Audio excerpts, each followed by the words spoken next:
Hello সবাইকে, আমি মৌমিতা। আমার চ্যানেল মৌমিতা 9 অফিসিয়ালের আরও একটা নতুন গল্পে সকলকে স্বাগত জানাই।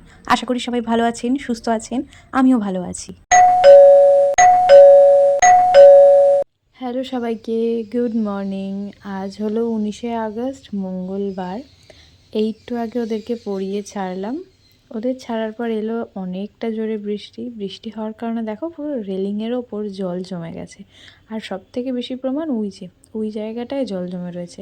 আমাদের বাড়ির মধ্যে ওই জায়গাটাতেই জল জমে, আর বৃষ্টি হলে বোঝাও যায়। যাই হোক, তারপর আমি আর একদম দেরি না করে স্নান সেরে আগে জামা কাপড়গুলো মেলে নিলাম। আর এখান থেকেই দেখছি যে এই গাছে ফুল আছে কিনা। আছে, এই গাছে দুটো ফুল আছে, একটা নিচের দিকে, একটা ওপর দিকে। দুটো ফুল নেব, তো চলো যাই। আর দাঁড়াও, ওই দেখো কাঞ্চন গাছে কয়েকটা ফুল রয়েছে, খুব বেশি নয়, ওই যে একটা দুটো তিনটে চারটে পাঁচটা মতন ফুল আছে। তো আর তার মধ্যে দিচ্ছে অনেকটা পরিমাণে ঠান্ডা হাওয়া। একটু আগে বৃষ্টি পড়লো আর এখন দিচ্ছে ঠান্ডা হাওয়া। যাই হোক, চলো যাই ওপরে ছাদ বাগান থেকে দেখি যদি কোনো ফুল পাওয়া যায়। আর এদিকের আকাশটা দেখো কি সুন্দর লাগছে। গতকাল যে গাছগুলোকে রিপোর্ট করলাম, গতকাল না তার আগের দিন, তো গাছ তো কাল সেদিন থেকেই সোজা হয়েছিল, কিন্তু এই গাছটা এখন অবধি সোজা হয়নি। এই গাছগুলো প্রায় সোজা, এই গাছগুলোকে আজকে বাইরে বের করে দেবো। আর তার মধ্যে এসে দেখি আজকে তো নীলকণ্ঠ গাছে একটাও ফুল নেই, কে জানে কেন ফুল নেই। আর আকাশটা দেখো কীরকম ভয়ঙ্কর দেখতে লাগছে, আমার তো একটু একটু ভয়ও লাগছিল আকাশটা দেখে। যাই হোক, তার মধ্যে অনেকটা ঠান্ডা হাওয়া দিচ্ছিল। আর ওই যে বললাম বৃষ্টি হয়েছে, বৃষ্টি হওয়ার কারণে আমার ছাদ বাগানটা পুরো ভেজা ভেজা হয়ে গেছে। আর এত টানা বৃষ্টি হওয়ার কারণে শ্যাওলাও পড়েছে, যার জন্য আমার ভয়ও লাগছে।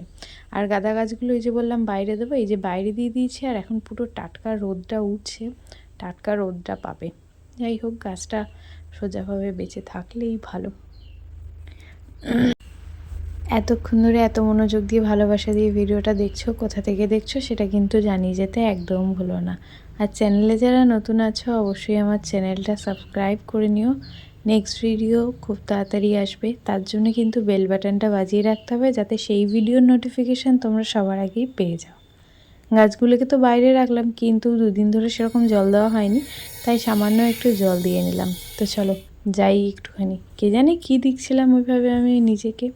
তো বললাম না দুটো ফুল ছিল, দুটো না তিনটে ফুল ছিল। আর পেয়েছি ছোট টগর, বড় টগর আর নাকচাপা। এই ফুল দিয়ে এখন পুজোটা আগে সেরে নিই। আর কালকে সেই ওপর থেকে ধূপকাঠির যে বক্সটা নামালাম, সেই বক্স থেকে এই লম্বা স্ট্যান্ড ধূপকাঠিটা আজকে আমি জ্বালবো। দাঁড়াও জ্বালিয়ে নিই আগে। জ্বালানোর পর ঠিক বোঝা যায়নি, কিছুক্ষণ পর বুঝতে পারলাম যে বেশ সুগন্ধি এবং বেশ ভালো। অনেকটাক্ষণ ধরে আস্তে আস্তে জ্বলেছে আর পুরোটা জ্বলে গেছে। তো এখানে আমি যে ফুলগুলো তুলেছি সেই ফুল দিয়ে সুন্দর করে আগে সিংহাসনটা সাজিয়েছি। আর এই স্ট্যান্ড ধূপকাঠিটা আজকে জ্বাললাম, সেটাই আগে ঠাকুরদের দেখিয়ে নিচ্ছি। পুজো সারার পর চলে এসেছি লাঞ্চের টেবিলে। আজকে লাঞ্চের মেনুতে মা রেখেছে এখানে ওল মাখা, যে কোনো মাখা টাইপের খাবার দিয়ে ভাত খেতে আমার বেশ ভালো লাগে, আমার কোনো সমস্যা হয় না। তো ওল মাখা, আর এখানে আছে বাটা মাছ করেছে বরবটি দিয়ে লাল লাল করে। ঘড়িতে এখন সময় বিকেল 5টা, এখন পড়ছে অঝরে বৃষ্টি।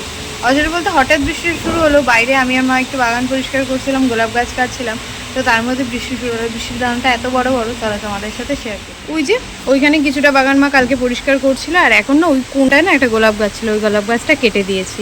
এই জায়গাটা একটু সুন্দর করে সাজানোর খুব ইচ্ছা আমার আর মায়ের, মা মেয়ের দুজনেরই ইচ্ছা। তো তার মধ্যে শুরু হলো এরকম একটা বৃষ্টি।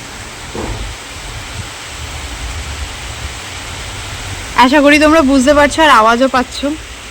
এই দেখো, এই জায়গাটা দেখলে তো তোমরা বুঝতে পারবেই।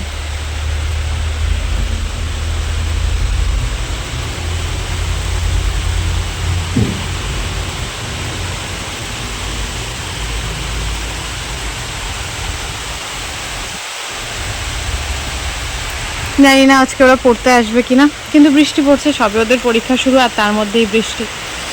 ঠিক টাইম মতন বৃষ্টিটা থেমে গেছিলো, ওরা সকলে পড়তে এসেছিলো আর ওদেরকে আমার পড়ানোও হয়ে গেছে। জল জমেছে আজকে দুপুরের এত বৃষ্টিতে। যাই হোক, এখন আমরা যাচ্ছি ফুচকা খেতে। ওই যে ফুচকা দাঁড়িয়ে আছে,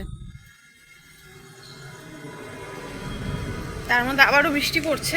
যাই হোক, ফুচকাটা খেয়ে নিই। তো আমাদের খাওয়া হয়ে গেছে, মোটামুটি টেস্টি ছিল। আর সব থেকে শেষে দিয়েছিল চাটনি ফুচকা। চাটনি ফুচকা আমার চাই, মানে চাটনি ফুচকাটা আমার খেতে ভালো লাগে।